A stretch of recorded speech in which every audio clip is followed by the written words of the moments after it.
Sau cuộc nội chiến Nam Bắc Triều dai dẳng, đất nước chia đôi, dân chúng kiệt quệ, miền Trung nứt nẻ vì hạn. Tiếng than khóc trùm lên cả dải đất này. Nhưng trong bóng tối của thời loạn, một ngọn lửa đang âm thầm bùng lên. Ngọn lửa Tây Sơn. Miền Trung khô cằn, dân nghèo oằn mình dưới siêu thuế. Tiếng oán than dậy khắp thôn làng. Từ đất Bình Định, ba anh em Nguyễn Nhạc, Nguyễn Huệ, Nguyễn Lữ nhóm ngọn lửa khởi nghĩa đầu tiên. Thợ rèn, nông dân, võ sĩ kéo về. Lò rèn đỏ lửa, gươm giáo vang lên dưới cờ đỏ với dựng. Bộ binh từ dân quê, kỵ binh từ võ sĩ. Voi rừng thuần hóa thành tượng binh, đội quân áo vải hình thành. Trống chiêng dội núi, hàng quân luyện tập trong sương chiều. Ánh mắt sáng lên, niềm tin đổi đời. Đêm đầu xuất trận, đồn Gò Bồ bốc cháy, quân Nguyễn tan tác giữa tiếng hò reo rung chuyển cả cánh rừng. Yên Mỹ, Vân Sơn lần lượt thất thủ. Lá cờ đỏ cuộn theo gió, như báo hiệu một thời đại mới. Nguyễn Nhạc giơ cao gươm, Tây Sơn là ngọn lửa của dân Nam.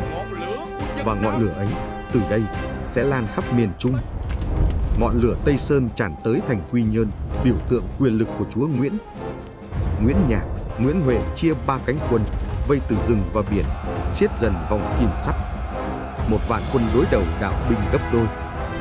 Đêm buông, chống lệnh vang dội như sấm trên biển. Cánh Bắc quốc nghi binh, khói mù che trời. Voi chiến gầm vang, Nguyễn Huệ dẫn chủ lực đánh thẳng cổng Nam. Hỏa công bùng lên, kho thóc địch cháy rực. Khói lửa nuốt chùm tường thành. Bộ binh vượt hào, giáp lá cà. Cờ đỏ thấm máu, chống trận vang rền từng nhịp. 2 ngày sau, cổng thành Quy Nhơn sụp đổ. Ngọn cờ Tây Sơn tung bay giữa tro tàn. Khắp thành trì vang lên tiếng reo mừng. Chiến thắng này như tiếng chuông báo hiệu sự trỗi dậy của áo vải dân Nam.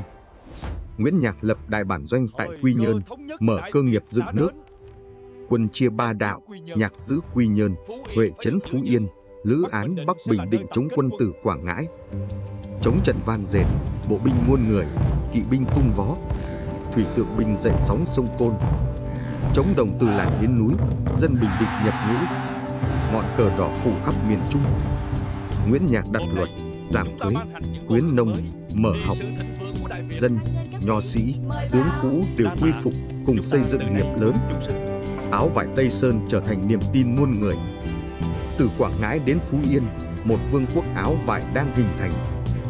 Nguyễn Huệ nhìn về phương Nam, giọng như sấm. Gia Định đang rực lửa, Tây Sơn sẽ nam tiến. Bánh xe lịch sử tiếp tục lăn, mở đường cho những trận đánh sẽ làm rung chuyển cả phương Nam. Đừng quên theo dõi tập tiếp theo, Bão lửa Gia Định 1777.